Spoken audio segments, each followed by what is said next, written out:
தீபாவளி பண்டிகையை ஒட்டி தமிழகத்தில் 372 கோடி ரூபாய்க்கு மது விற்பனை நடைபெற்றுள்ளதாக அதிகாரிகள் தெரிவித்துள்ளனர்.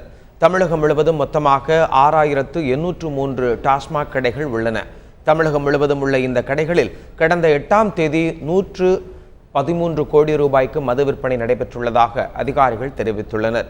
தீபாவளியின் முதல் நாளான 9ஆம் தேதி 108 கோடி ரூபாய்க்கும் 10ஆம் தேதி தீபாவளி அன்று 151 கோடி ரூபாய்க்கும் மது விற்பனை நடைபெற்றதாக அதிகாரிகள் தெரிவித்துள்ளனர். மொத்தமாக 3 நாட்களுக்கு 372 கோடி ரூபாய்க்கு மது விற்பனை ஆகியுள்ளதாகவும் இது கடந்த ஆண்டை காட்டிலும் 68 கோடி ரூபாய் அதிகம் என்றும் அவர்கள் தெரிவித்துள்ளனர். தமிழகத்தில் நிர்வாக வசதிக்காக டாஸ்மாக் 5 மண்டலங்களாக பிரிக்கப்பட்டுள்ளது.